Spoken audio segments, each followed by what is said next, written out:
우리 앞에 보고 한번 오래간만에 함께 한번 읽겠습니다. 시작.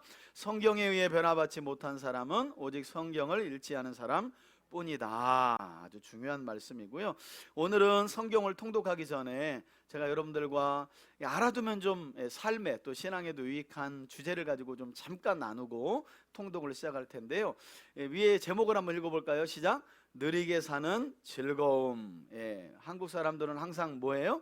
빨리빨리죠. 그래서 뭐 핸드폰이고 뭐고 지금 어쩌면 그 빨리빨리 때문에 세계를 반도체를 장악하고 뭐 또 수출을 많이 하면서 경제적인 이익도 많이 얻고 부자 나라가 되기도 했지만, 그 심리학자 어니 제이 젤렌스키라는 사람이 쓴 책의 이름이 느리게 사는 즐거움이에요. 느림의 미학이라는 책도 있거든요. 느리게 사는 즐거움이라는 책에 보니까 그분이 이런 이야기를 해놨어요. 심리학자니까 분석을 한 거예요. 어떤 분석을 했냐면 걱정에 대해서 분석을 한 거예요. 걱정, 사람들이 살아가면서 하는 근심과 걱정, 이걸 100%로 해서 연구를 해봤더니 그 가운데 40%는 어떤 걱정이래요? 결코 절대 일어나지 않는 일들에 대한 걱정. 그러니까 우리가 여러분 걱정 중에 걱정이 있으면 이 100% 중에 40%는 일어나지 않는 일들에, 그러니까 10개 중에 4개는 절대 일어나지 않는 일들에 대해서 걱정하고 산다는 거예요. 어떤 분들은요, 어떤 그 기우라는, 제가 어디에서 읽어보니까 기우, 여러분 중국의 기나라 때 이 기우라는 사람이 살았는데 이 사람이 일생의 근심과 걱정하는 사람이에요. 그래서 기우라는 게 제가 알기로는 근심과 염려 이런 뜻이 있는 걸로 알고 있는데, 이 사람이 기나라 출신의 사람인데 이 기우가 왜 유명해졌냐면 눈만 뜨면 하루가 시작하면 하늘이 무너지면 어떡하지? 그러니까 평생에 아이고 오늘도 하늘이 또 날이 밝았네, 하늘이 무너져서 내가 죽으면 어떡하지 하고 죽은 사람이 기우라는 사람이에요. 그래서 기우라는 말이 염려, 근심 이런 의미가 담겨져 있는 거예요. 우리 10가지 중에 4가지는 결코 일어나지 않을 일에 대한 걱정이라는 거예요. 그 가운데 또 10가지 중에 4가지는 안 일어나는 거야. 아예. 그 중에 또 3가지는 뭐냐면 이미 일어난 일들에 대한 또 걱정을 하고 있다네요. 여러분 그러고 보니까 10가지 중에 7가지는 걱정해야 될 일이에요, 안 해야 될 일이에요? 걱정할 필요가 없는 일이라는 거예요. 그리고 남은 것도 어떤가? 이분이 연구해 보니까 22%는 아주 사소한 일이라는 거예요. 굳이 걱정하지 않아도 되는 일이라는 거예요. 이 100% 중에 이렇게 보니까 지금 몇 프로예요? 92%예요. 92%는 염려하고 근심하지 않아도 될 일이다. 남은 또 그럼 8%는 진짜 염려해야 될 일이냐? 그것도 아니에요. 이 8%도 나누어지는데 8% 중에 4%는 걱정해도 절대 바꿀 수 없는 거. 이건 우리가 염려하고 근심한다고 해서 상황을 변화시킬 수 없다는 거예요. 그러고 보니까 96%는 걱정해봐야 쓸데없는 일을 가지고 걱정하고 염려하며 산다는 거예요. 그리고 나머지 4%만 걱정으로 바꿀 수 있는 거래요. 그래서 여기 보니까 결국 96%는 쓸데없는 걱정을 하며 살아간다. 이게 우리 인생이라는 거죠. 가만히 살펴보면 100개 중에 96개는 하지 않아도 될 염려와 근심과 걱정이라는 거예요. 그래서 우리 예수님도 또 성경에도 뭐라고 하는지 앞에 한번 우리 보고 읽어볼까요? 마태복음 6장 34절에 시작. 그러므로 내일 일을 위하여 염려하지 말라. 내일 일은 내일 염려할 것이요 한날의 괴로움은 그날에 족하니라. 우리 가운데 기후 같은 분이 없기를 바라요. 눈 뜨면 하늘이 무너지면 어떡하나. 빌립보서도 읽어볼까요? 시작. 아무것도 염려하지 말고 다만 모든 일에 기도와 간구로 너희 구할 것을 감사함으로 하나님께 아뢰라. 그래서 염려와 근심이 생기면 어디 자리로 나가는 거예요? 기도의 자리로, 하나님이 계신 자리로, 말씀이 있는 자리로. 그러면 하나님께서 구원의 은혜를 베풀어 주시는 줄 믿습니다. 마지막 베드로전서 5장 7절 함께 읽습니다. 시작. 너희 염려를 다 주께 맡기라. 이는 그가 너희를 돌보심이라. 여러분 여기 맡기라는 헬라어가요 던지라 이거예요. 던지라. 우리말로 아주 곱게 번역이 되어 있지만 원어는 주님께 던져버리라는 거예요. 근데 참 제가 기도의 인도회를 보면, 인도하는 거를 보면, 이제 인도회를 인도하고 보면 어떤 유형이 있냐면, 기도할 때 진짜 하나님 앞에 무식하게 자기 짐을 그냥 하나님이 맡아 주실 줄 믿습니다, 해결해 주실 줄 믿습니다 하고 던지는 사람이 있는가 하면, 여기까지는 잘해, 던지는 건. 그리고 확 기도해. 그리고 나갈 때 꼭 그걸 다시 주워가지고 가져가시는 분들이 계시더라고. 아, 이걸 다 맡기기에는 좀 불안한데. 그래도 내가 무슨 염치가 있다고 주님께 그 염려를 다 맡겨, 어느 정도 내가 짊어져야지 하고 또 가지고 가. 여러분, 기도하면 그냥 주님께 다 집어 던지시길 바랍니다. 예, 주님께 맡기는 게 그런 표현이에요. 그러면 주님이 우리를 돌보신다는 거예요. 한번 따라합시다. 염려가 생길 때 기도의 자리로 나아가 주님께 그 염려를 던집시다. 예, 그런 저와 여러분들이 되기를 바랍니다. 아멘. 여러분, 우리는 수요일날 지금 오전마다 모세오경을 통독하고 있고, 모세오경 중에 창세기, 출애굽기, 레위기, 그리고 네 번째 책인 민수기를 살펴보고 있습니다. 특별히 민수기의 핵심은 애굽에서 모세를 통해 구원받은 이스라엘 백성들이 하나님과 하나님의 약속을 신뢰하지 아니함으로, 믿지 아니함으로, 말씀에 대해 불신함으로 광야 40여 년 동안 죽어간 이야기를, 왜 그들이 죽을 수밖에 없었는가에 대한 설명을 우리에게 하면서 전적인 하나님의 은혜로 영적 가나안인 천국으로 무사히 가는 여정에 우리가 조심하고 주의해야 할 것, 그리고 우리가 힘써야 될 것을 가르쳐주는 말씀이 바로 민수기의 말씀입니다. 지금 우리는 이 비다시 20장 이후 오늘 22장부터인데요 22장부터 특별히 5장까지는 발람과 발락 사건이 아주 중요하게 기록이 되어 있는데요, 출애굽 2세대의 실패를 아주 핵심적으로 보여주는 사건이기도 하면서, 왜 광야 40년째 됐을 때 이제 여호수아를 통해 가나안 땅을 정복해야 될 그 시기를 앞두고 하나님이 이 발락 발람 사건을 길게 설명하시는가를 여러분들이 아셔야 돼요. 왜냐하면 가나안 땅에 들어가게 되면 이스라엘은 눈 뜨면 어떤 싸움이 늘 있게 돼요? 영적 싸움이에요. 특히나 거짓 선지자들과의 싸움입니다. 그때 하나님이 이 부돌에 사는 이 발람을 데려와서 이스라엘을 저주하도록 사주하는 발락의 이야기를 통해서 여호와가 누구인지를 좀 보라는 거예요. 어떤 유명하고 저명한 마술사의 저주와 주술과 마법도 하나님이 지키시는 백성에게는 임한다, 임하지 않는다. 예, 여러분. 예. 그러니까 사실 여러분들이, 제가 좀 표현이 그렇지만, 어떤 신을 받은 강신무보다 가장 강력한 신을 받은 사람들이 저와 여러분들인 줄 믿습니다. 그러니까 여러분, 뭐 무당 보고 어머 무서워, 아이고 아직도 연약한 사람들이에요. 무서워할 게 없어. 왜냐하면 여러분, 복음서에 보시면 6,000마리 귀신이 들어간 사람이 예수님 보고 그냥 꼬꾸러지잖아요. 6,000마리 들어가도 예수라는 신을 모신 사람들 앞에는 어찌할 수 없는 거예요. 왜 두려워해요? 왜 무서워할 이유가 뭐가 있어요?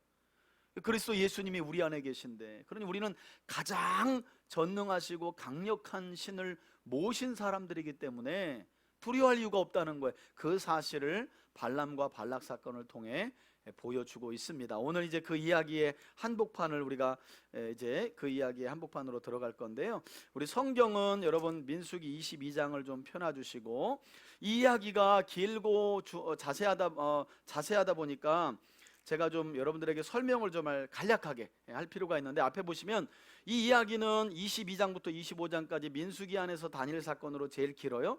여러분, 성경에서 하나님이 어떤 이야기를 하시는데 자세히 풀면 중요하다는 거예요.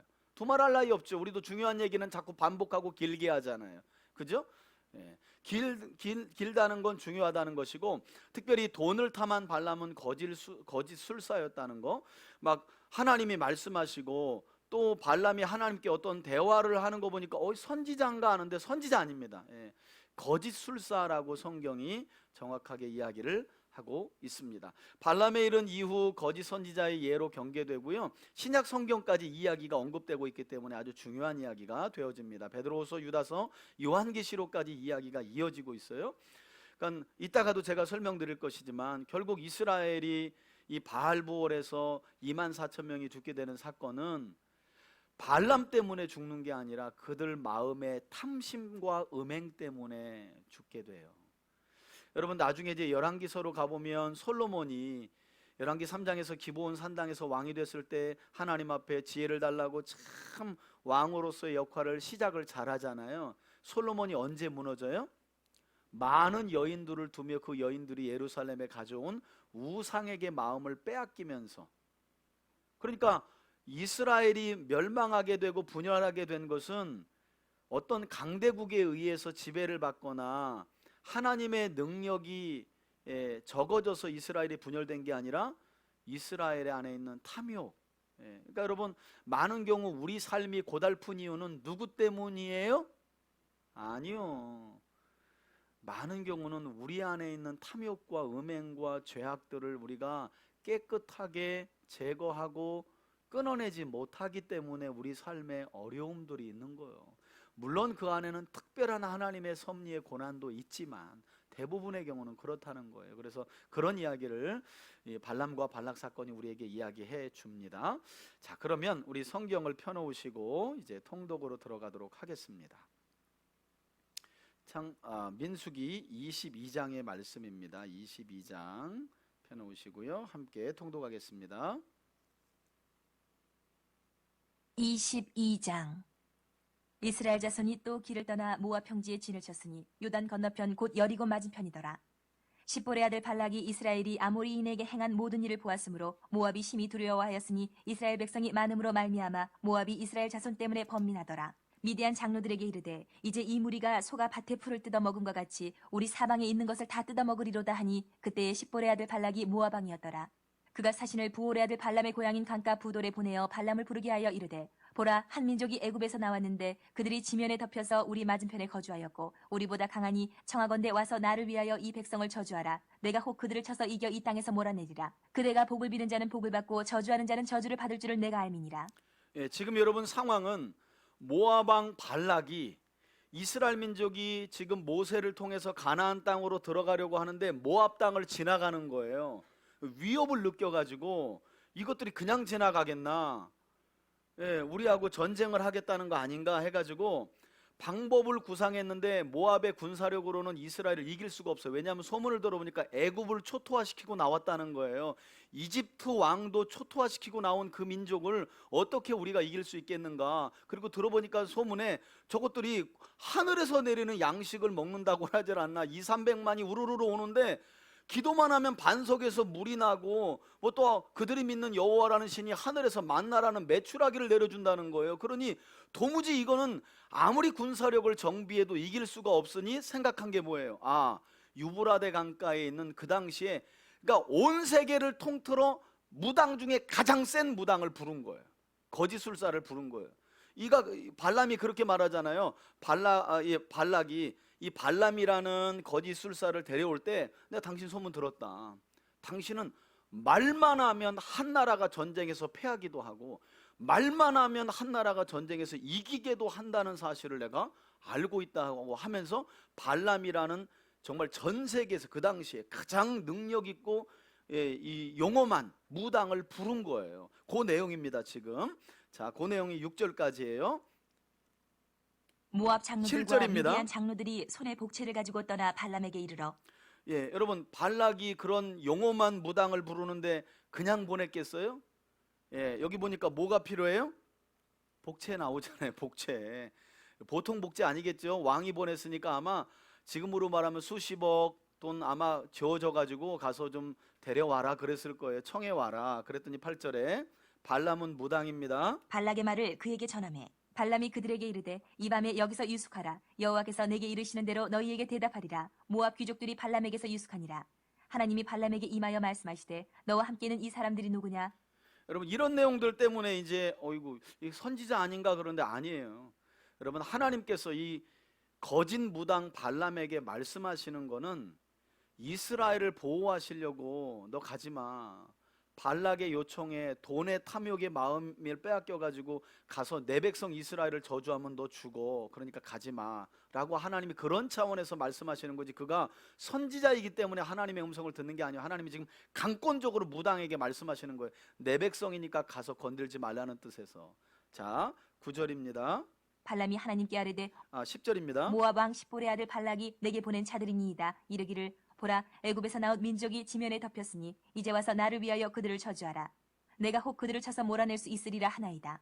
하나님이 발람에게 이르시되 너는 그들과 함께 가지도 말고 그 백성을 저주하지도 말라. 그들은 복을 받은 자들이니라. 예, 하나님이 명확하게 가르쳐 주시죠. 가지 마라. 이스라엘은 복을 받은 자들뿐만 아니라 그들을 통해 세계 모든 민족들이 복을 받을 것이다. 이게 이스라엘 민족에게 주신 하나님의 사명이죠. 13절입니다. 발람이 아침에 일어나서 발락의 귀족들에게 이르되 너희는 너희의 땅으로 돌아가라. 여호와께서 내가 너희와 함께 가기를 허락하지 아니하시느니라. 모압 귀족들이 일어나 발락에게로 가서 전하되 발람이 우리와 함께 오기를 거절하더이다. 발락 예, 하나님의 사인을 받고 그래도 이 거짓 무당 이 술사인 발람이 안 간 거예요. 모압 왕 발락의 요청에 안 갔어요. 이거 여호와라는 신이 이렇게 막고 계시는구나, 가는 걸 안 좋아하시는구나 하고 안 갔어요. 그 이야기가 이제 15절입니다. 발락이 다시 그들보다 더 높은 고관들을 더 많이 보내매 예, 이전에 뭐 이제 장관 보냈으면 이제 총리급을 보내는 거예요, 발람에게. 그들이 발람에게로 나아가서 그에게 이르되 십볼의 아들 발락의 말씀에 청하건대 아무 것에도 거리끼지 말고 내게로 오라. 내가 그들을 높여 크게 존귀하게 하고 그대가 내게 말하는 것은 무엇이든지 시행하리니 청하건대 와서 나를 위하여 이 백성을 저주하라 하시더이다. 발람이 발락의 신하들에게 대답하여 이르되 발락이 그 집에 가득한 은금을 내게 줄지라도 내가 능히 여호와 내 하나님의 말씀을 어겨 덜하거나 더하지 못하겠노라. 그런즉 이제 너희도 이 밤에 여기서 유숙하라. 여호와께서 내게 무슨 말씀을 더하실는지 알아보리라. 밤에 하나님이 발람에게 임하여 이르시되 그 사람들이 너를 부르러 왔거든 일어나 함께 가라. 그러나 내가 내게 이르는 말만 준행할지니라. 예, 이런 내용 때문에 여러분 좀 헷갈리시는데 이 내용을 읽을 때 사실은요, 발람이 또다시 찾아온 발락 왕의 이 사신들에게 여기 유하라고 할 필요가 없어요. 그래서 여러분 기도할 때 조심하라는 거예요. 분명한 하나님의 사인은 뭐예요? 가지 말라는 것이었어요. 그런데 이제 총리급이 와가지고 이전 복체하고는 비교할 수도 없는 백지수표를 딱 들고 와가지고 뭐라 그래요? 아니 모압 왕 발락이 누군데 당신 하나를 못 높여주겠냐? 당신이 원하는 걸 다 줄 수 있으니 와서 이스라엘 좀 저주해 달라는 거예요. 그랬더니 이제 발람이 또 흔들리는 거죠. 분명히 하나님이 그들은 내게 복을 받은 민족이니 복을 받은 민족이니 가서 저주하지 말라는 사인이 분명히 있는데 여기 유숙하래요. 내가 오늘 밤 여호와라는 신에게 한 번 더 물어보겠대. 여러분 이게 좋은 마음이에요? 탐욕이에요? 그렇죠, 탐욕이죠. 그러니까 우리 기도를 잘 돌아보라고. 그러니까 말씀을 바르게 알아야 이게 지금 내가 탐욕을 내려놓지 못해 고집부리며 하는 기도인지 발람의 기도인지, 아니야 이건 분명한 약속이 있어, 모든 사람이 만류해도 안 된다고 해도 이건 하나님이 기뻐하실 일이야 라는 확신의 기도인지 우리가 분별할 수 있어야 되잖아요. 많은 경우 우리도 발람의 기도해요.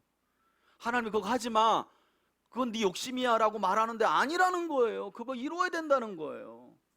어떤 기도라고요? 발람의 기도예요. 발람의 기도. 그러니까 애시당초부터 보냈어야 맞는 거예요. 이거 여호와라는 신이 가서 저주하지 말라 그랬다. 그랬으면 끝날 일인데 백지수표를 은금을 이게 사실 여러분 발람이 뭐라 그래요? 더 큰 은금을 줄지라도 나 안 가라는 말은 뭐예요? 더 큰 은금을 가져오라는 거예요. 그래놓고 유숙하라고 해놓고 내가 한번 물어보겠다 그래요. 뭘 물어봐? 하나님 사인이 분명했는데. 그러니까 제가 성경을 연구하면서 너무너무 신앙생활이 즐거운 건 뭘 구해야 할지 말아야 할지가 명확해지는 거예요. 너무 감사한 거예요. 이건 너무너무 갖고 싶어. 근데 하나님의 말씀이 아니라는 건 또 내려놓게도 되는 거예요. 그래서 구하지 않아요. 너무 감사해요 그냥. 그래서 평안하고. 여러분 신앙생활은 이렇게 하는 거예요. 자, 좀 더 들어봅시다. 21절. 그랬더니 발람이 아침에 쌓인 하나님께서 뭐라 그래요? 이거 보니까 이미 발람이 눈이 어두워졌어요. 귀가 닫혔어요. 돈에 벌써 맛이 갔어요. 발락에게 가기만 하면 내가 너를 높여주고 은금 원하는 대로 다 줄 거야. 그러니까 하나님이 이거 막아도 분명히 새벽에 가게 돼 있거든. 그래서 가되 내가 네 입에 주는 말만 해야 된다라고 말하죠. 그래서 이제 아침에 차비를 차린 거예요. 이 이야기만 해도 이렇게 기네. 21절이에요. 발람이 아침에 일어나서 자기 나귀의 안장을 지우고 모압 고관들과 함께 가니 그가 감으로 말미암아 하나님이 진노하심으로 여호와의 사자가 그를 막으려고 길에 서니라.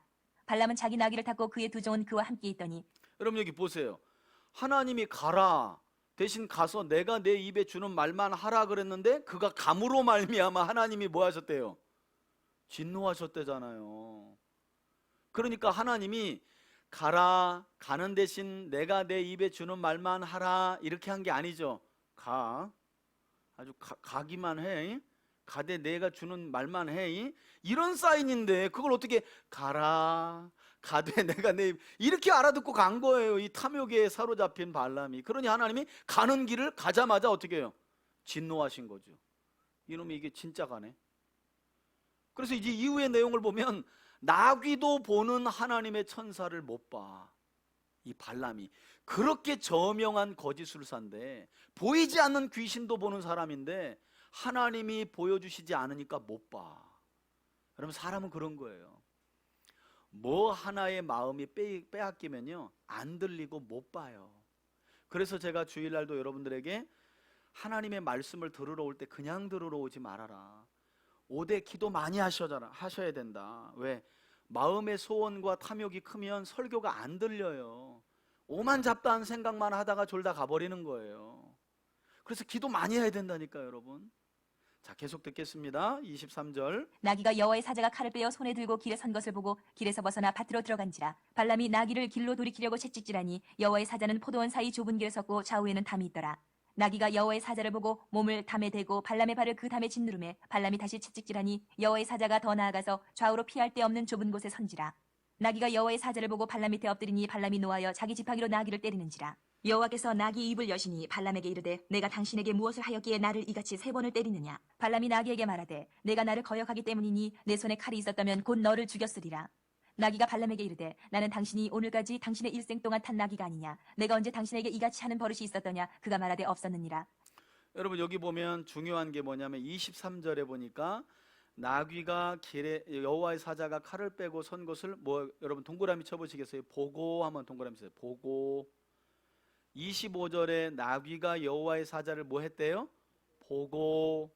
또 있죠. 27절에 나귀가 여호와의 사자를 뭐 했대요? 보고. 근데 그냥 본 게 아니라 이 여호와의 찬사가 지금 정면에서 뭘 들고 있는 거예요? 칼을 들고 있는 걸 보는 거예요. 하나님이 이 발람이 이스라엘을 저주하러 가는 걸 기뻐하시지 않기 때문에.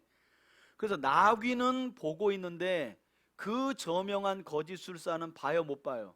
못 보는 거예요. 아니 나귀가 늘 채비하고 어딜 떠나면 말을 잘 듣는데 오늘따라 그냥 갑자기 곤두박질 치면서 담장, 이 좁은 골목에서 담장으로 이 발을 짓이기면서 가니까 그냥 확 후려쳐 버린 거예요. 아, 이놈은 나귀 새끼가 그렇게 말을 안 들어 처먹냐고. 내가 지금 발락에 가서 이스라엘을 저주하고 그가 약속한 은금을 받아야 되는데 이게 지금 차가 말을 안 듣는 거예요. 그래서 후려쳤더니 차가 말을 해. 나귀가.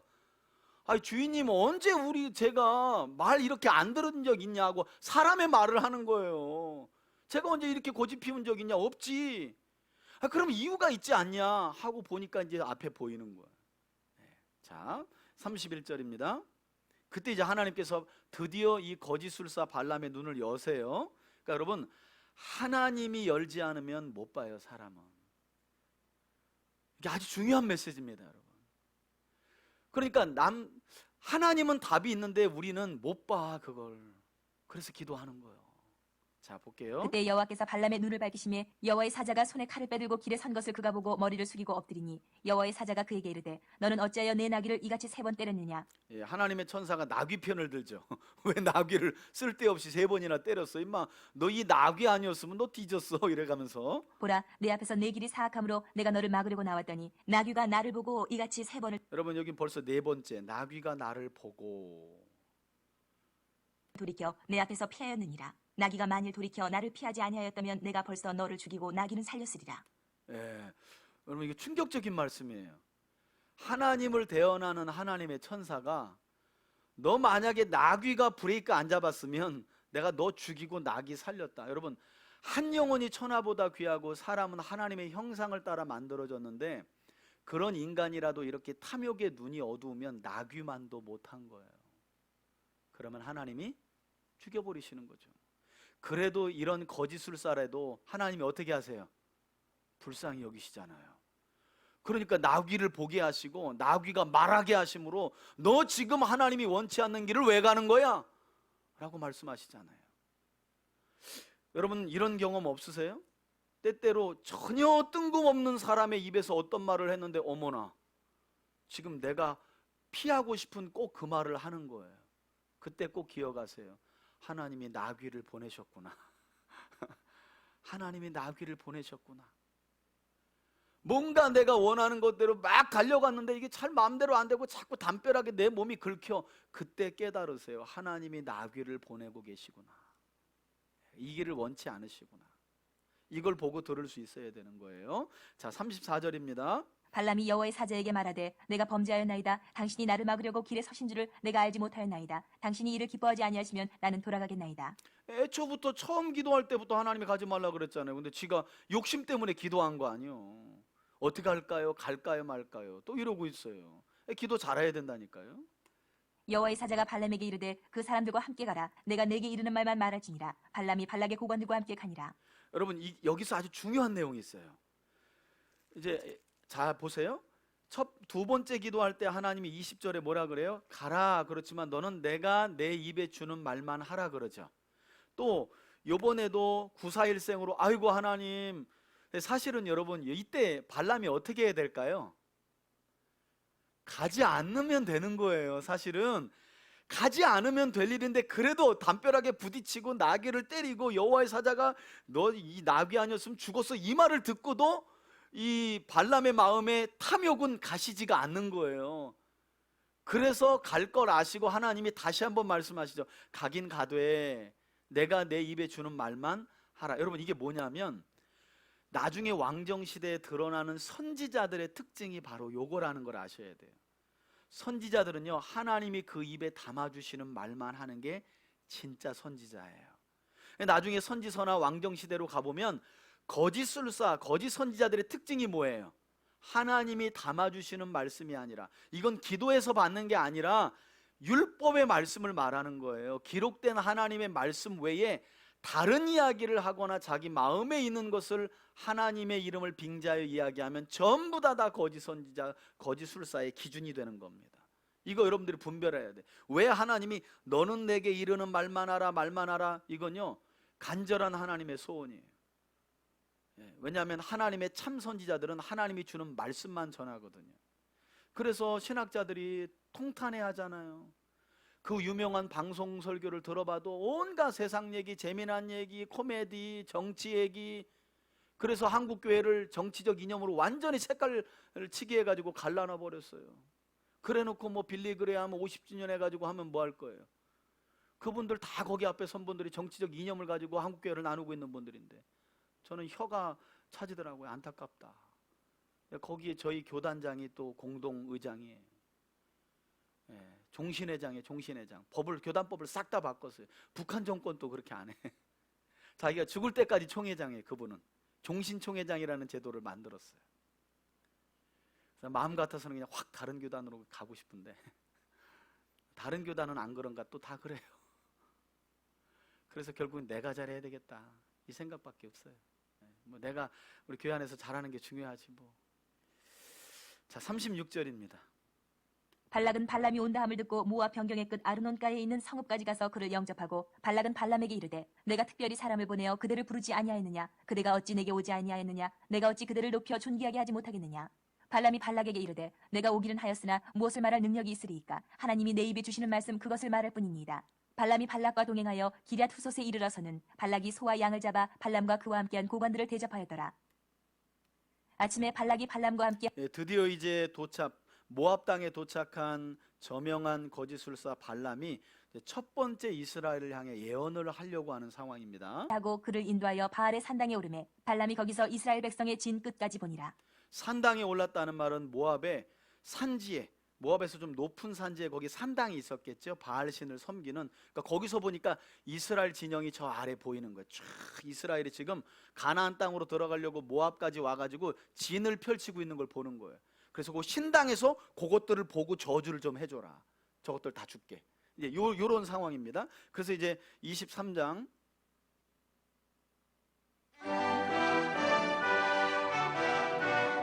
단락이 좀 아쉬워요. 22장 41절은 사실은 23장 1절 안에 들어와야 되는 거예요. 왜냐하면 첫 번째 예언이 그때부터 시작이 되기 때문에. 23장 발람이 발락에게 이르되 나를 위하여 여기 제단 7을 쌓고 거기 수송아지 7마리와 순양 7마리를 준비하소서 하매 발락이 발람의 말대로 준비한 후에 발락과 발람이 제단에 수송아지와 순양을 드리니라. 발람이 발락에게 이르되 당신의 번제물 곁에 서소서 나는 저리로 가리이다. 여호와께서 혹시 오셔서 나를 만나시리니 그가 내게 지시하시는 것은 다 당신에게 알리리이다 하고 언덕길로 가니. 여러분 이런 과정을 보면 진짜 선지자 같은 약간 모양새를 갖춰 뭐 수송아지 잡고 어디서 뭔가 듣고 배웠어 또. 여호와께서 또 뭐라고 하는지 이거 다 여러분 좀 탐욕의 마음을 빼앗겨 가지고 하는 행동이라는 거 잊지 마세요. 4절. 하나님이 발람에게 임하시는지라 발람이 아뢰되 내가 7 제단을 쌓고 각 제단에 수송아지와 순양을 드렸나이다. 여호와께서 발람의 입에 말씀을 주시며 이르시되 발락에게 돌아가서 이렇게 말할지니라. 여러분 여기 보세요. 발람이 그냥 멍청한 거짓술사는 아니에요. 왜냐하면 여기 보면 7 제단을 쌓고 그 각 제단에 수송아지와 수장을 드렸다는 건 7이라는 건 완전 숫자예요. 그러니까 사실 제가 어떤 생각을 했냐면 우리가 추수감사 때 막 감사상 차리잖아요. 저는 여러분 큰 교회 가면 진짜 강대상 앞으로 이렇게 차려놓잖아요. 근데 사실 그것도 이 무당이 상 차려놓는 걸 보고 나서 야, 이 교회가 허접하구나 이런 생각 들었어요. 여러분 제대로 된 무당이 여러분 굿하는 거 가보셨어요? 산의 진미가 거기 다 차려져 있습니다. 산의 진미가. 그러니까 지금 발람이 산의 진미를 딱 차려놓고 여호와의 마음을 한번 바꿔보려고 하는 거예요. 근데 그게 되나? 하나님은 제물에나 제밥에 관심 있는 분이 아닌데 그런 걸로. 그러니까 귀신을 섬기는 무당과 하나님을 섬기는 사람들의 근본적인 태도가 여기서 나오는 거죠. 무당은요 상다리 뽀대지게 놔야 귀신이 자기 소원을 들어줄 거라고 말해. 우린 그렇죠. 하나님은 천천과 만만의 수장과 기름이라도 그 마음이 여호와를 사랑함이 없으면 하나님이 지친다잖아요. 고만 가져오라잖아요. 그죠? 우리가 하나님을 바르게 여기서 볼 수 있는 거죠. 자, 하나님이 이제 발람에게 어떻게 말씀을 주시는지 보세요. 6절. 그가 발락에게로 돌아간즉 발락과 모압의 모든 고관이 번제물 곁에 함께 섰더라. 발람이 예언을 전하여 말하되 발락이 나를 아람에서 모압 왕이 동쪽 산에서 데려다가 이르기를 와서 나를 위하여 야곱을 저주하라. 와서 이스라엘을 꾸짖으라 하도다. 하나님이 저주하지 않으신 자를 내가 어찌 저주하며 여호와께서 꾸짖지 않으신 자를 내가 어찌 꾸짖으랴. 내가 바위 위에서 그들을 보며 작은 산에서 그들을 바라보니 이 백성은 홀로 살 것이라. 그를 여러 민족 중에 하나로 여기지 않으리로다. 야곱의 티끌을 누가 능히 세며 이스라엘 4분의 1을 누가 능히 셀고 나는 의인의 죽음을 죽기 원하며 나의 종말이 그와 같기를 바라노라 하며 발락이 발람에게 이르되 그대가 어찌 내게 이같이 행하느냐. 나의 원수를 저주하라고 그대를 데려왔거늘 그대가 오히려 축복하였도다. 발람이 대답하여 이르되 여호와께서 내 입에 주신 말씀을 내가 어찌 말하지 아니할 수 있으리까. 이건 여러분 자의적으로 한 게 아니라 하나님이 강권하여 저주하고 싶었는데 하나님이 이스라엘을 향한 놀라운 축복을 하게 하신 거죠. 자, 두 번째 예언이 시작됩니다. 지금 모압 왕 발락은 똥줄이 탑니다. 왜냐하면 이스라엘을 저주해서 끝내야 되는데 저 인간이 거액을 들여서 데려왔더니 축복을 하고 자빠졌네. 그래가지고 이 축복하면 어떡하냐고. 지금 당신 얼마 주고 내가 데려왔는데. 그러니까 뭐라 그래요 발람이. 올 때부터 그랬잖아. 나는 여호와가 하라는 말밖에 할 수밖에 없다고. 그러는 거죠. 13절. 웃지 못할 일이 벌어지는 거예요. 13절. 발락이 말하되 나와 함께 그들을 달리 볼 곳으로 가자. 거기서는 그들을 다 보지 다른 못하고 곳으로 가서 한 번 더 그들만 보리니 저주해달라는 거기서 나를 위하여 거예요. 그들을 저주하라 하고 소빔들로 인도하여 비스가 꼭대기에 이르러 7 제단을 쌓고 각 제단에 수송아지와 순양을 드리니 발람이 발락에게 이르되 내가 저기서 여호와를 만나뵐 동안에 여기 당신의 번제물 곁에 서소서 하니라. 여호와께서 발람에게 임하사 그의 입에 말씀을 주시며 이르시되 발락에게로 돌아가서 이렇게 말할지니라. 발람이 가서 본즉 발락이 번제물 곁에 섰고 모압 고관들이 함께 있더라. 발락이 발람에게 이르되 여호와께서 무슨 말씀을 하시더냐. 발람이 예언하여 이르기를 발락이여 일어나 들을지어다. 십볼의 아들이여 내게 자세히 들으라. 첫 번째 예언했는데도 안 들으니까 이게 보통 사람 같으면 이 상황을 보고 발람 빨리 당신 돌아가시오 하고 야, 이 이스라엘을 저주하려고 하는 건 잘못됐구나 이래야 되는데 발람을 안 보내. 다른 산지로 가서 요 꼭대기에서 한 번만 더 보라고 저주가 이러는 거예요. 그러니까 하나님 이번에는 자세히 들으라고 말하죠. 여러분 자세히 들으라고 하면서 19절. 하나님은 사람이 아니시니 거짓말을 하지 않으시고 인생이 아니시니 후회가 없으시도다. 어찌 그 말씀하신 바를 행하지 않으시며 하신 말씀을 실행하지 않으시랴. 내가 축복할 것을 받았으니 그가 주신 복을 내가 돌이키지 않으리라. 야곱의 허물을 보지 아니하시며 이스라엘의 반역을 보지 아니하시는도다. 여호와 그들의 하나님이 그들과 함께 계시니 왕을 부르는 소리가 그 중에 있도다. 하나님이 그들을 애굽에서 인도하여 내셨으니 그의 힘이 들소와 같도다. 이제 중요한 말씀입니다. 23절 아주 중요합니다. 야곱을 해할 점술이 없고 이스라엘을 해할 복술이 없도다. 이때 야곱과 이스라엘에 대하여 논할진대 하나님께서 행하신 일이 어찌 그리 크냐 하리로다. 이 백성이 암사자같이 일어나고 수사자같이 일어나서 움킨 것을 먹으며 죽인 피를 마시기 전에는 눕지 아니하리로다 하며 발락이 발람에게 이르되 그들을 저주하지도 말고 축복하지도 말라. 이제 발람이 발락에게 대답하여 이르되 내가 당신에게 말하여 이르기를 여호와께서 말씀하신 것은 내가 그대로 하지 않을 수 없다고 하지 아니하더이까. 예, 발락이 이제 좀 뚜껑이 열려가지고 너 아무 말도 하지 마 그런 거예요. 저주하라 그러더니 자꾸 두 번 동안 축복을 하니까 차라리 입을 닫아라 그런 거예요. 발락이 아무 말도 하지 말라고, 축복도 하지 말고 저주도 하지 말라고. 그런데 또 하나님의 신이 또 하나님께서 이 발람에게 말씀을 또 주세요. 그 내용이 세 번째 예언인데 27절입니다. 발락이 발람에게 또 이르되 오라 내가 너를 다른 곳으로 인도하리니 내가 거기서 나를 위하여 그들을 저주하기를 하나님이 혹시 기뻐하시리라 하고 발락이 발람을 인도하여 광야가 내려다 보이는 부올산 꼭대기에 이르니 발람이 발락에게 이르되 나를 위하여 여기 7 제단을 쌓고 거기 숫송아지 7마리와 순양 7마리를 준비하소서. 발락이 발람의 말대로 행하여 각 제단에 숫송아지와 순양을 드리니라. 아멘. 24장입니다. 20 여러분 여기서도 보면 발락이 발람을 데려와서 뭐 다시 한번 세 번째로 뭐라 그래요? 야, 요번에 한 번만 더 해봐라. 혹시 여호와께서 이스라엘을 저주하는 걸 기뻐하실지. 야, 여러분 이게 우리 모습이에요. 이게 우리 모습이라고요. 뭐 하나의 탐욕의 마음이 어두우면 이게 자기가 좋은 걸 하나님도 좋다고 생각하는 거예요. 나에게 유익이 있으면 하나님께 반드시 유익이 있다고 생각해요. 이게 참 불행한 우리 삶의 한 단면이기도 해요. 자, 24장입니다. 4장 발람이 자기가 이스라엘을 축복하는 것을 여호와께서 선히 여기심을 보고 전과 같이 점수를 쓰지 아니하고 그의 낯을 광야로 향하여 눈을 들어 이스라엘이 그 지파대로 천막 친 것을 보는데 그때에 하나님의 영이 그 위에 임하신지라. 그가 예언을 전하여 말하되 부올의 아들 발람이 말하며 눈을 감았던 자가 말하며 하나님의 말씀을 듣는 자 전능자의 환상을 보는 자 엎드려서 눈을 뜬 자가 말하기를 야곱이여 내 장막들이 이스라엘이여 내 거처들이 어찌 그리 아름다운고 그 벌어짐이 골짜기 같고 강가의 동산 같으며 여호와께서 심으신 침향목들 같고 물가의 백향목들 같도다. 그 물통에서는 물이 넘치겠고 그 씨는 많은 물가에 있으리로다. 그의 왕이 아각보다 높으니 그의 나라가 흥왕하리로다. 하나님이 그를 애굽에서 인도하여 내셨으니 그 힘이 들소와 같도다. 그의 적국을 삼키고 그들의 뼈를 꺾으며 화살로 쏘아 꿰뚫으리로다. 꿇어앉고 누움이 수사자와 같고 암사자와도 같으니 일으킬 자 누구이랴. 너를 축복하는 자마다 복을 받을 것이요 너를 저주하는 자마다 저주를 받을지로다. 아멘. 여러분 이 말씀은 어디 생각나요? 아브라함을 생각하셔야죠. 저 창세기 12장에 하나님께서 아브라함을 부르실 때 내가 너를 저주하는 자를 저주할 것이고 너를 축복하는 자를 축복할 것이라는 말씀을 하나님이 아브라함의 후손인 이스라엘에게 똑같이 반복하시는 내용이에요. 그러니까 하나님이 지키시고 보호하시는 하나님의 백성인 이스라엘은 그 어떤 복술과 저주도 통한다 안 통한다. 여러분 우리가 그런 사람들입니다. 누가 막 우리를 저주한다고 그 저주가 우리에게 임하지 않아요. 하나님 살아계시기 때문에. 그러니까 거기에 막 또 열낼 필요도 없어요. 어차피 임하지 않을 거기 때문에. 자, 10절입니다. 발락이 발람에게 노하여 이제 마지막 예언입니다. 손뼉을 치며 말하되 내가 그대를 부른 것은 내 원수를 저주하라는 것이오늘 그대가 이같이 3번 그들을 축복하였도다. 여러분 손뼉을 쳤다는 거는 그냥 막 어떻게 할 줄 모른다는 거예요. 그냥 막 아유 너 왜 아니 내가 저주하라고 왔더니 왜 이렇게 축복을 3번이나 하냐고 그냥 막 어찌할 바를 모르면서 그러므로 그대는 이제 그대의 곳으로 달아나라. 집에 가래요. 내가 그대를 높여 심히 존귀하게 하기로 뜻하였더니 여호와께서 그대를 막아 존귀하지 못하게 하셨도다. 내가 너 저주만 했더라면 거액 줄라 그랬는데 네가 여호와의 말대로 그렇게 축복하는 바람에 돈은 없어. 이제 이런 거죠. 발람이 발락에게 이르되 당신이 내게 보낸 사신들에게 내가 말하여 이르지 아니하였나이까. 올 가령 때부터 발락이 그 집에 이야기했습니다, 가득한 은금을 저는. 내게 줄지라도 나는 여호와의 말씀을 어기고 선악간에 내 마음대로 행하지 못하고 여호와께서 말씀하신 대로 말하리라 하지 아니하였나이까. 이제 나는 내 백성에게로 돌아가거니와 들으소서. 이제 마지막으로 이제 또 예언을 합니다. 여러분 여기 이런 내용을 보면 나는 올 때부터 하나님의 말씀을 어기고 선악간에 내 마음대로 할 수 없다는 것을 말하지 않았느냐 이런 거 보면 이제 매우 신실해 보여요. 그러니까 자꾸 헷갈려요. 아니요. 애시당초부터 가지 말았어야 할 길을 왔다는 것부터 이 거짓술사 발람은 좋은 사람이 절대 아니라는 거. 여기서는 강권적으로 하나님이 하시니까 이 무당들은 영적인 세계를 더 잘 알거든요. 그러니까 어찌할 수 없으니까 지금 이런 말을 하는 거지 변명 삼아서 이게 뭐 하나님을 존중하고 그런 게 절대 아니에요. 왜냐하면 이 모든 일이 끝났을 때 발람이 하나님을 믿는 게 아니라 그냥 돌아가고 나중에 우리가 민수기 30장 이후에서 확인할 거지만 여러분 이 발람이 또 이 미디안 장로들에게 뇌물을 받고 가서 이스라엘을 저주하는데 또 갑니다. 이 큰 경험을 3번이나 하고도 그냥 돌아간 거예요. 하나님을 안 믿고 돌아가서 또 거액을 가지고 미디안의 5 왕들이 지난번엔 실패했지만 요번에는 또 될지 모르 하고 발람을 초청하는데 왔다는 거예요.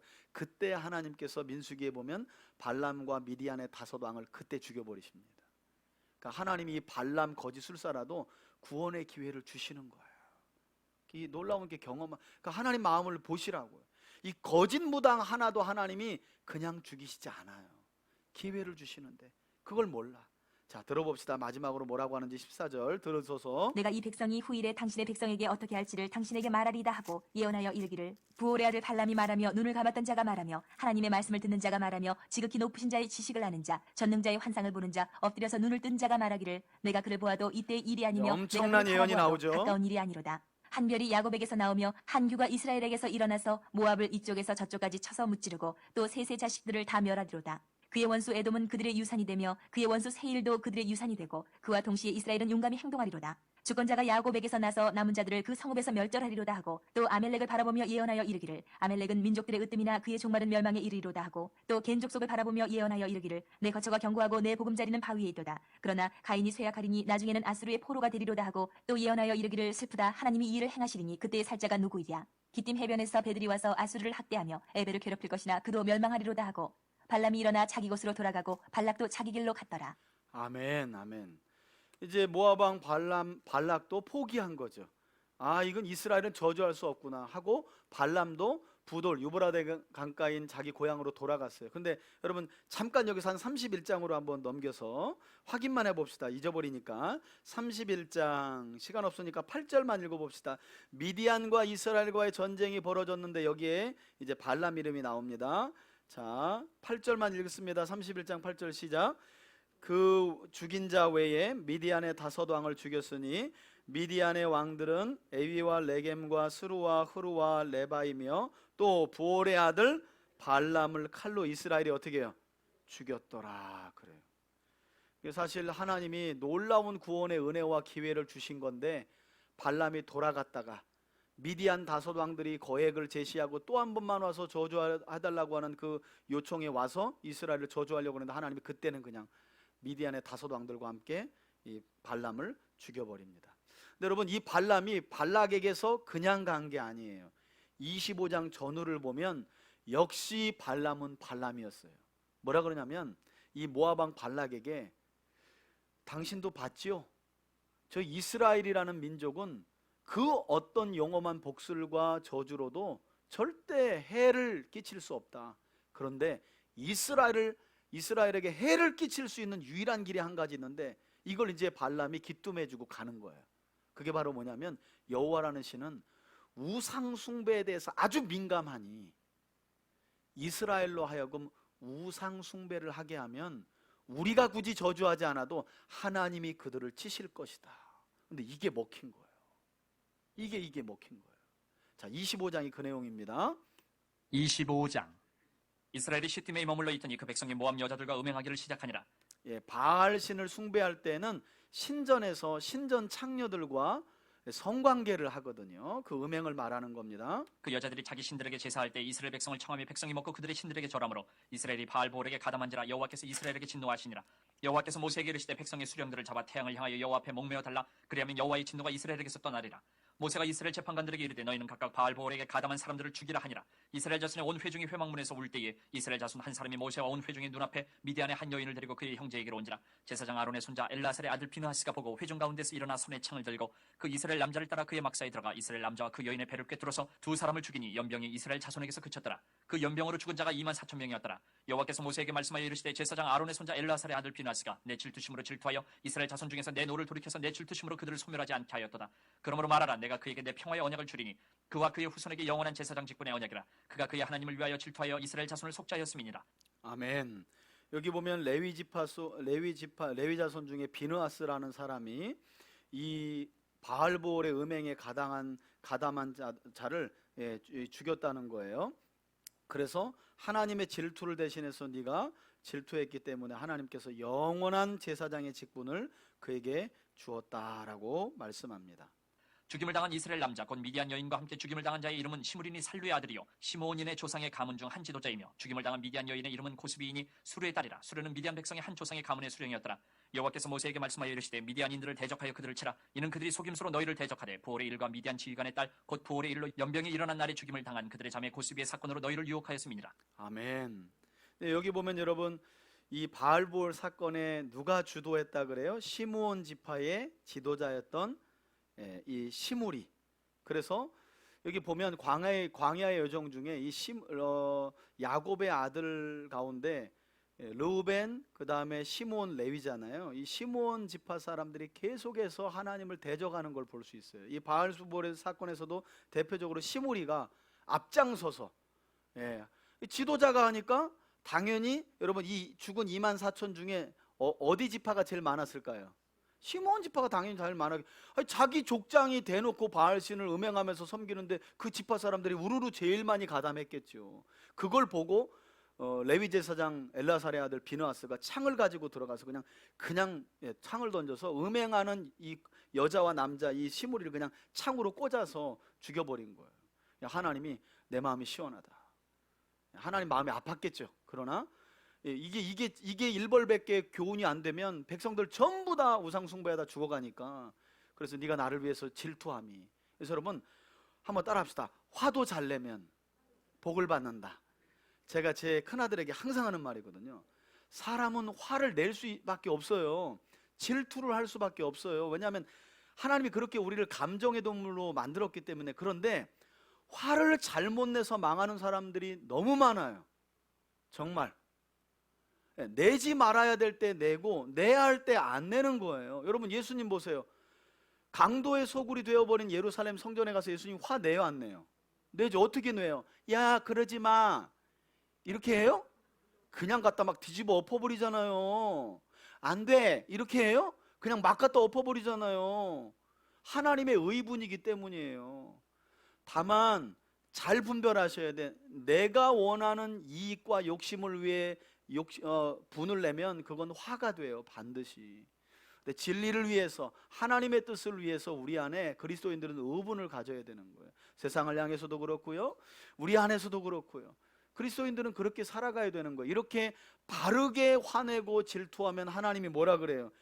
영원한 제사장의 직분의 언약을 주신다는 놀라운 축복을 이 비느하스에게 주시잖아요. 그러니까 화 잘 내고 복 받은 사람의 대명사예요. 화 잘 내고. 화도 잘 내야 돼요. 자, 26장 이렇게 바알부올 사건을 마지막으로 발락이 발람을 초청해서 이스라엘을 저주하려 했던 사건이 마무리가 되고요. 이로 인해서 2만 4천 명이 죽었잖아요. 그럼 여러분 생각해 봐요. 바알부올 사건 때문에 시므온 지파의 족장인 시므리가 죽었어요.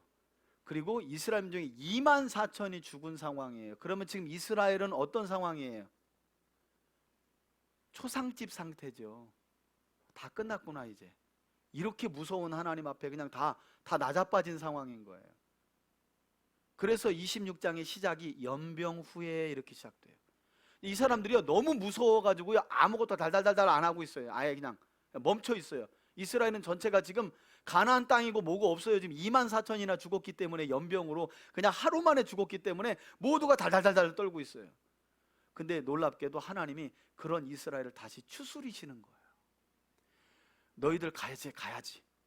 내가 너희에게 약속한 가나안 땅으로 가야지 하고 인구 조사를 다시 하나님이 하시는 게 26장이에요.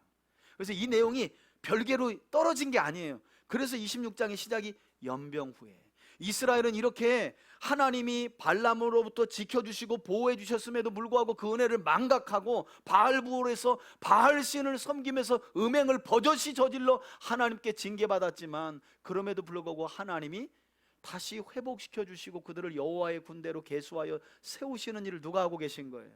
하나님이 하신다는 거예요.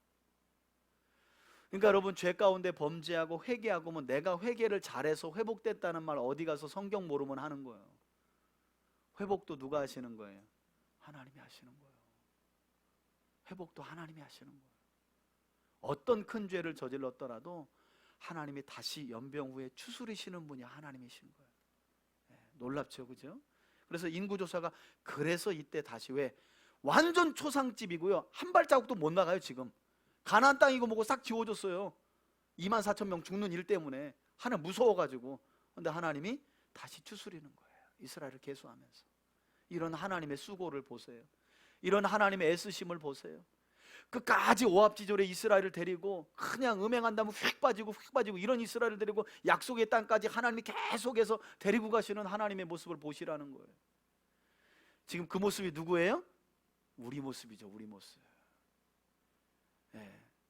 불순종해가지고 그냥 하나님이 어떤 징계를 주셨다면 그거 무서워가지고 교회 가기도 덜덜덜 떠는데 또다시 찾아오셔가지고 너는 내 사람이잖아, 내 백성이잖아, 다시 일어나야지, 다시 나가야지 하시는 분이 하나님이라는 거예요. 얼마나 감사해요. 예. 자, 26장 봅시다. 26장. 연병 후에 여호와께서 모세와 제사장 아론의 아들 엘르아살에게 말씀하여 이르시되 이스라엘 자손의 온 회중의 총수를 그들의 조상의 가문을 따라 조사하되 이스라엘 중에 20세 이상으로 능히 전쟁에 나갈 만한 모든 자를 계수하라 하시니 모세와 제사장 엘르아살이 여리고 맞은편 요단가 모압 평지에서 그들에게 전하여 이르되 여호와께서 애굽 땅에서 나온 모세와 이스라엘 자손에게 명령하신 대로 너희는 20세 이상 된 자를 계수하라 하니라. 이스라엘의 장자는 루벤이라. 루벤 자손은 한옥에게서 난 한옥 종족과 발루에게서 난 발루 종족과 헤스론에게서 난 헤스론 종족과 갈미에게서 난 갈미 종족이니 이는 루벤 종족들이라. 계수된 자가 43,730명이었더라.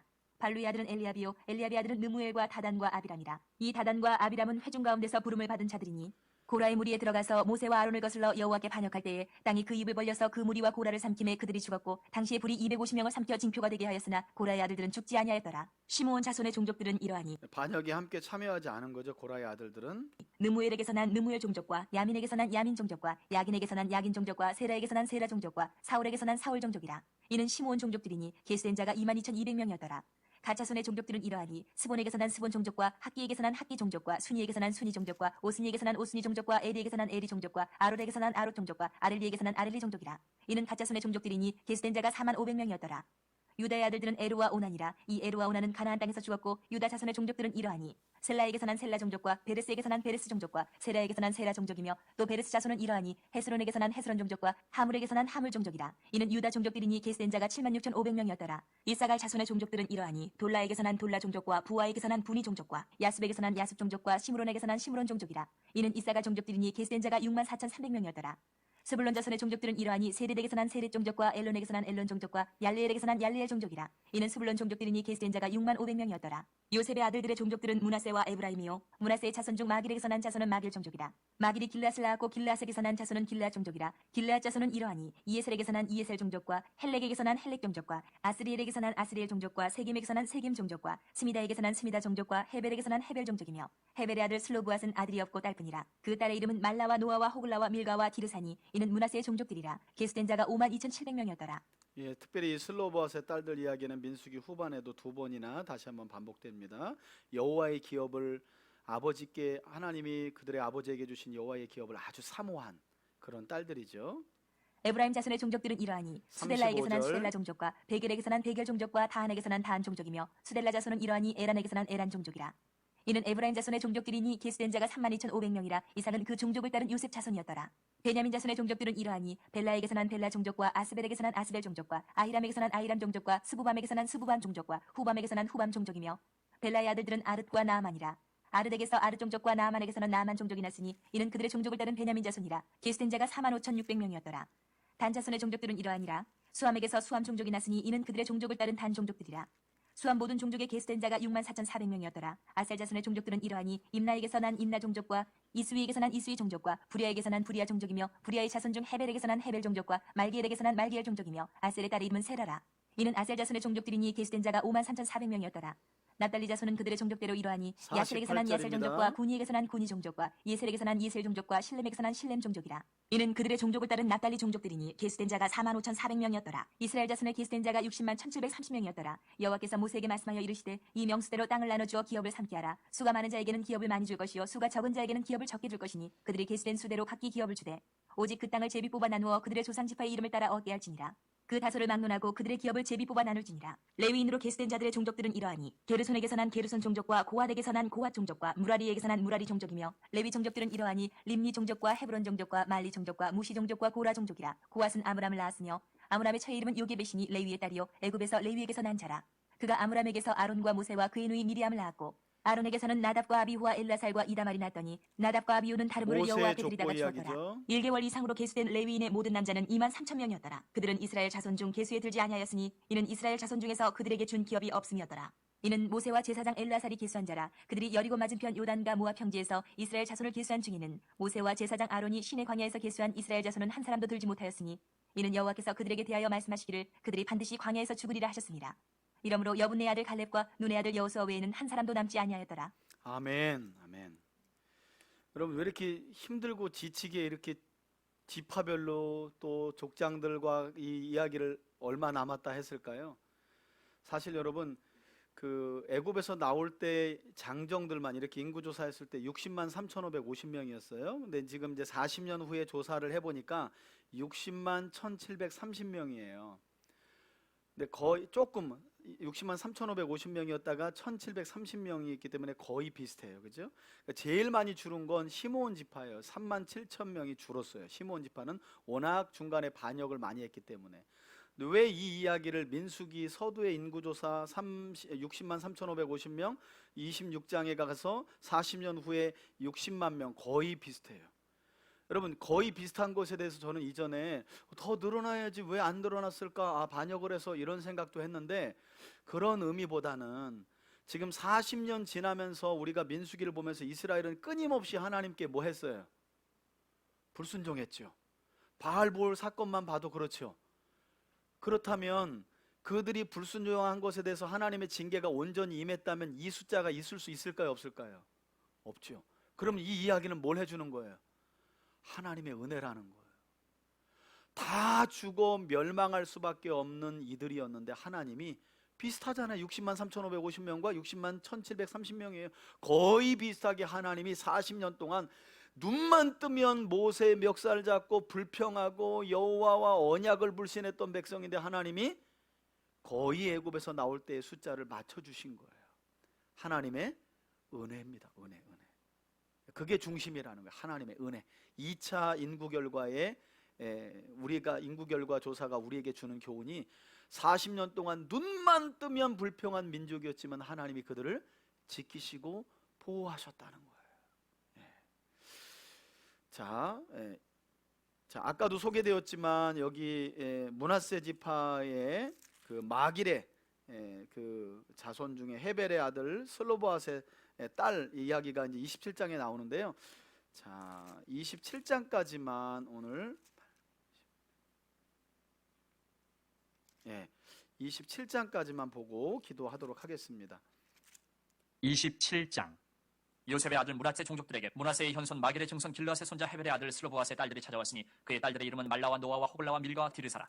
그들이 회막문에서 모세와 제사장 엘라살과 지휘관들과 온 회중 앞에 서서 이르되 우리 아버지가 광야에서 죽었으나 여호와를 거슬러 모인 고라에 물에 들지 아니하고 자기 죄로 죽었고 아들이 없나이다. 어찌하여 아들이 없다고 우리 아버지의 이름이 그의 종족 중에서 삭제되리까? 우리 아버지의 형제 중에서 우리에게 기업을 주소서 하매 모세가 그 사연을 여호와께 아뢰니라. 아들 없이 죽은 거예요. 그런데 이제 딸들이 와가지고 모세에게 우리 아버지는 반역해서 죽은 거 아니고 그냥 자연사했다. 자기 죄로 죽었다. 자연사했다.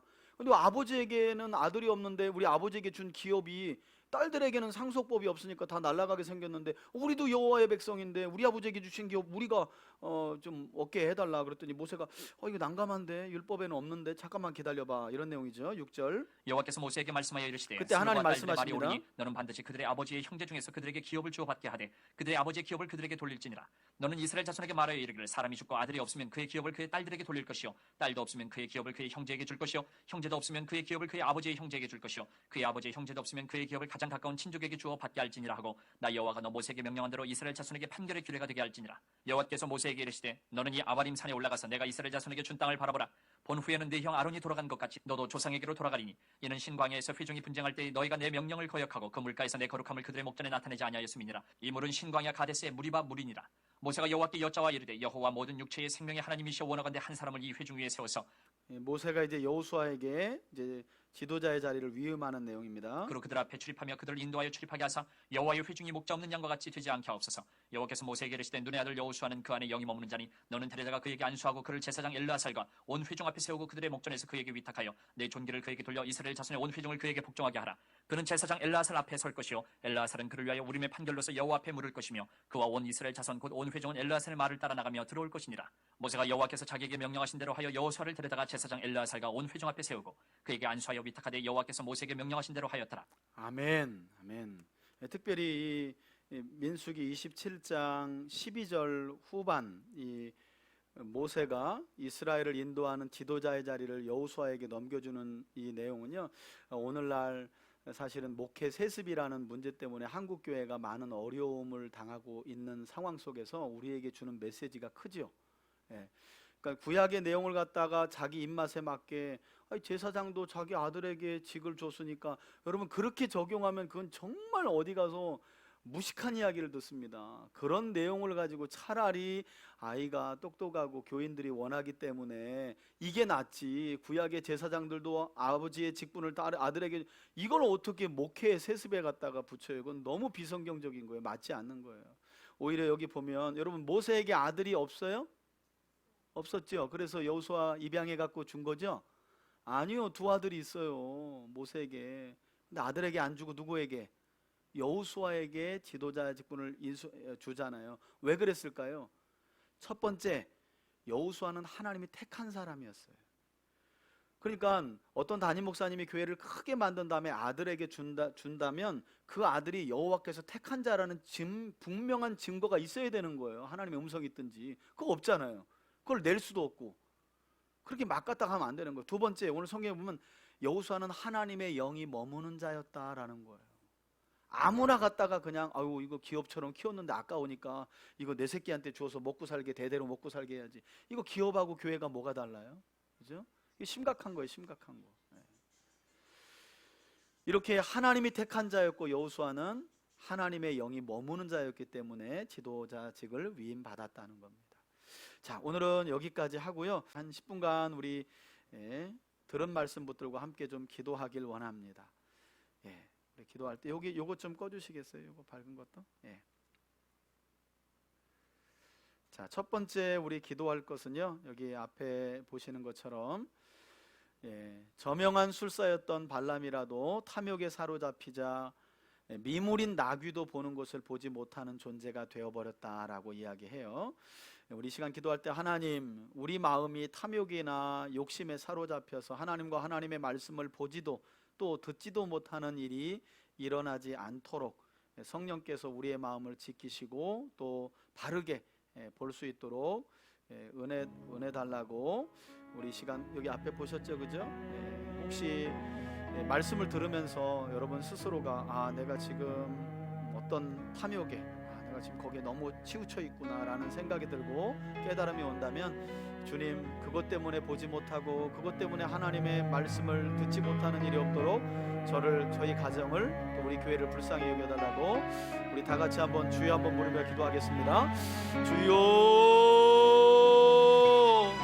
아버지 하나님, 오늘 발람과 발락 이야기를 통해서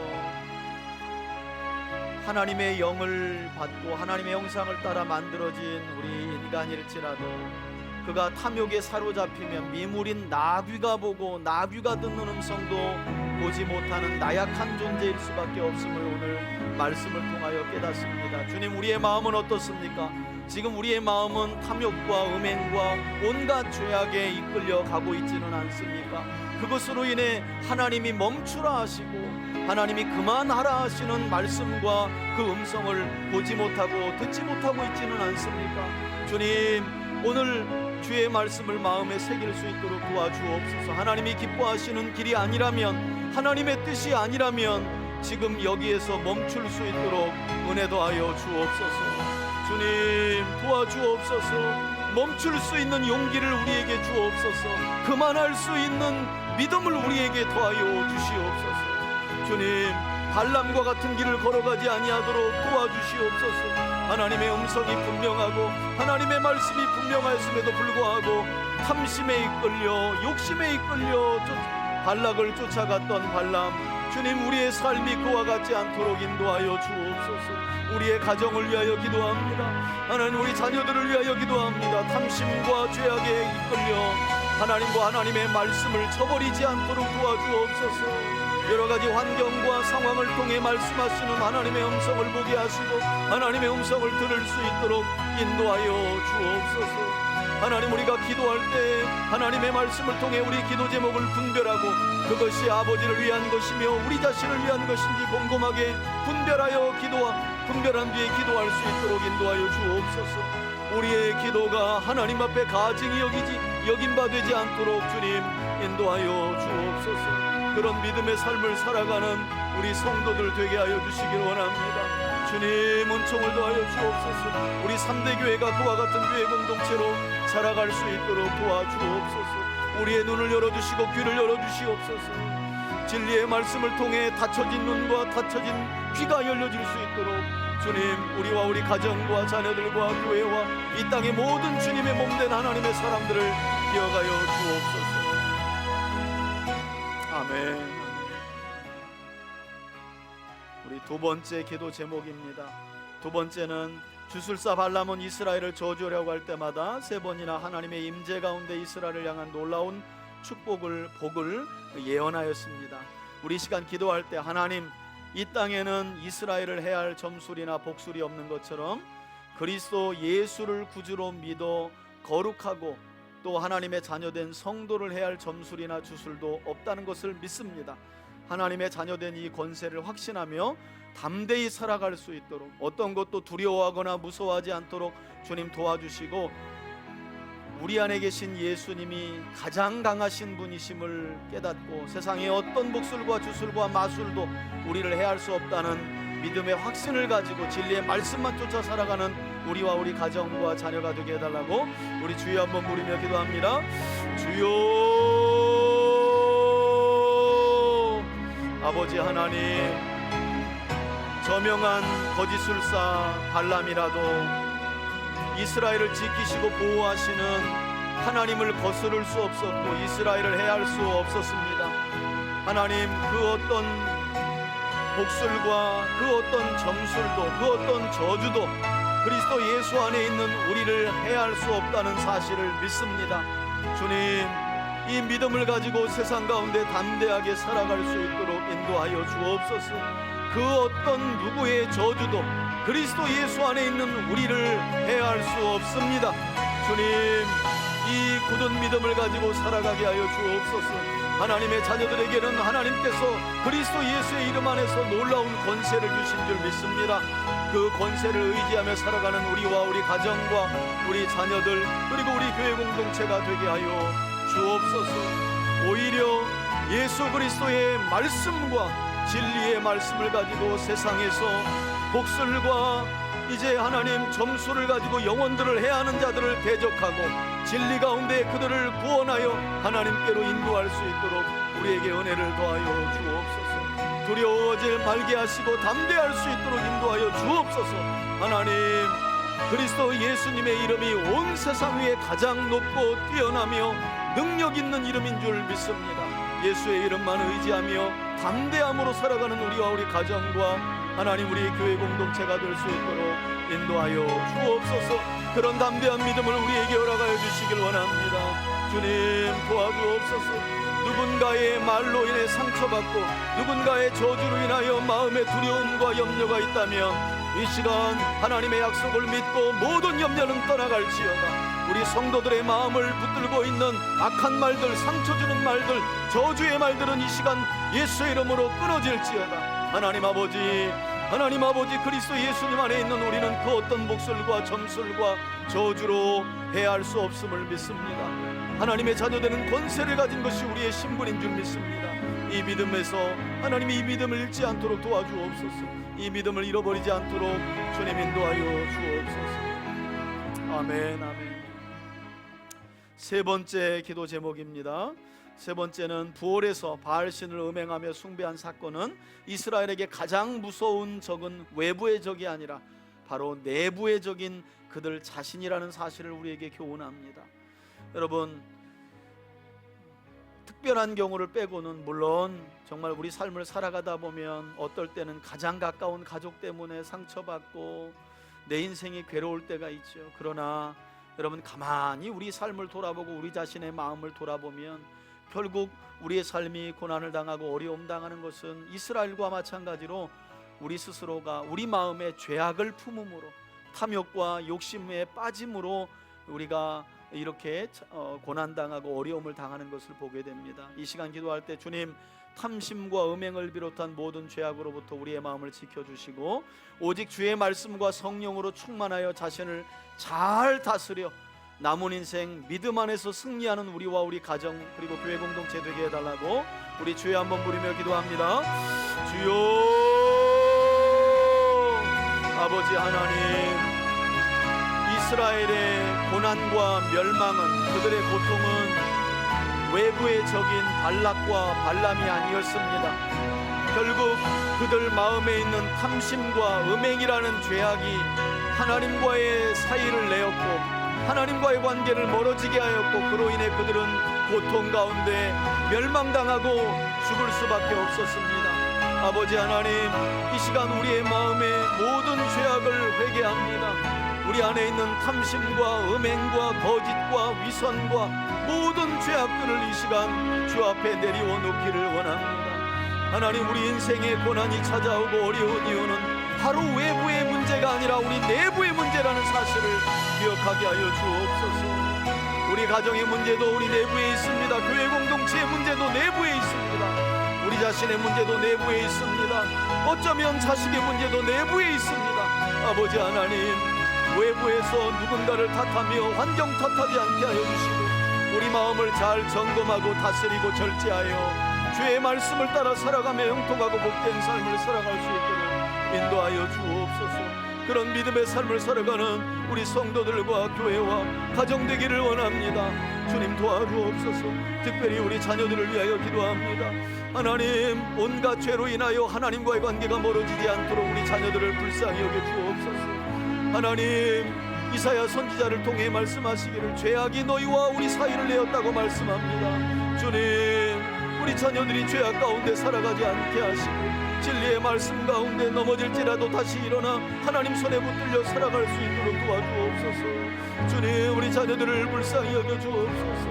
하나님, 우리 자녀들을 긍휼히 여겨주옵소서.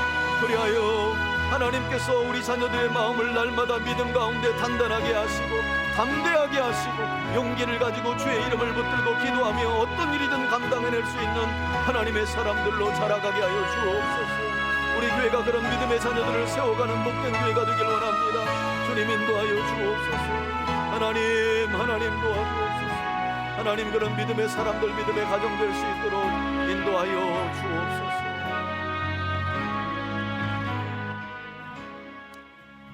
제가 기도하겠습니다.